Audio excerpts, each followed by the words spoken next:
हाय दोस्तों, मैं सलभ जैन आपका स्वागत करता हूं औरा न्यूज़ के एक फ्रेश एपिसोड में। इसरो का एक नया कारनामा, अंतरिक्ष में जीवन कैसे काम करता है, इसरो का POEM खोलेगा राज। भारत की अंतरिक्ष एजेंसी इसरो एक बार फिर कमाल करने जा रही है। इसरो पहली बार स्वदेशी रॉकेट का उपयोग करके जैविक प्रयोग को अंतरिक्ष में उड़ा रहा है। इसरो का एक नहीं बल्कि 3 जैविक प्रयोगों को अंतरिक्ष में भेजेगा। भारत अब अंतरिक्ष की दुनिया में खोज करने में बहुत आगे निकल गया है। इसी कड़ी में अपना देश एक और कमाल करने जा रहा है। भारत पहली बार स्वदेशी रॉकेट का उपयोग करके जैविक प्रयोग को अंतरिक्ष में उड़ा रहा है। Polar satellite launch vehicle PSLV के अगले लॉन्चिंग में एक नहीं बल्कि 3 जैविक प्रयोगों को अंतरिक्ष में भेजा जाएगा, जिसमें जीवित कोशिकाओं को रॉकेट से भेजा जाएगा। अंतरिक्ष के शून्य में जीवित चीज़ों को जीवित रखना एक बहुत बड़ी चुनौती का कार्य है। भारत पालक, लोबिया और आंत के बैक्टीरिया जैसे पौधों से जीवित जैविक सामग्री को उड़ाएगा।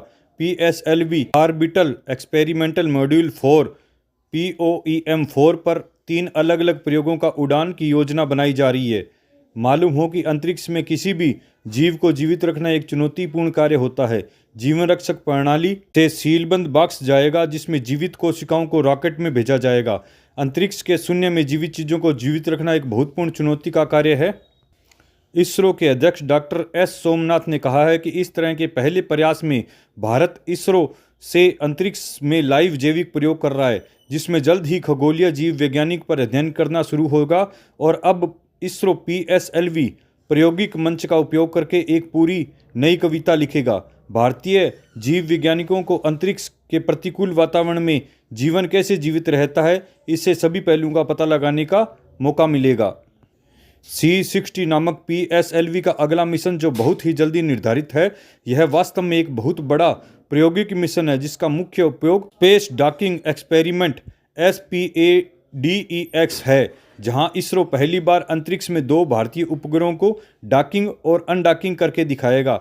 लेकिन नए विचारों को और प्रौद्योगिकी के परीक्षण को बढ़ावा देने के प्रयास में इसरो ने भारतीय स्टार्टअप और अपने स्वयं के इन हाउस वैज्ञानिक टीमों को नए विचारों को आजमाने के लिए POEM प्लेटफॉर्म उपलब्ध कराया है। अगले मिशन में PSLV के चौथे चरण में 24 पेलोडों का परीक्षण किया जाएगा। वैश्विक अंतरिक्ष स्टेशन पर किए जाने वाला विशाल जैविक प्रयोग की तुलना में उड़ाए जा रहे जैविक प्रयोग छोटे व प्राथमिक लग रहे हैं, लेकिन फिर भी किसी बिंदु पर इसरो को इस तरह की बात का अध्ययन शुरू करना ही पड़ा है। अंतरिक्ष में जीव रूप कैसे कार्य करते हैं, गगनयान के करीब ले जाएगा यह मिशन। इसरो द्वारा किया गया ये एक छोटा सा और जैविक कदम है, जो भारत को गगनयान मिशन के करीब ले जाएगा, जहां भारत भारतीय रॉकेट पर भारतीय धरती से किसी भारतीय को अंतरिक्ष में भेजना चाहता है। 2035 तक बनने वाले भारतीय अंतरिक्ष स्टेशन पर अधिकृत विस्तृत प्रयोगों को भी योजना बनाई जा रही है। इसरो अंतरिक्ष में जीवन के नए नए उपयोगों को करेगा, जिसमें आने वाले समय में हमारे अंतरिक्ष स्टेशन में हम कैसे अपना जीवन यापन करेंगे, इसका सारांश हमें प्राप्त होगा। आपको यह वीडियो कैसी लगी, कमेंट में ज़रूर लिखें। धन्यवाद।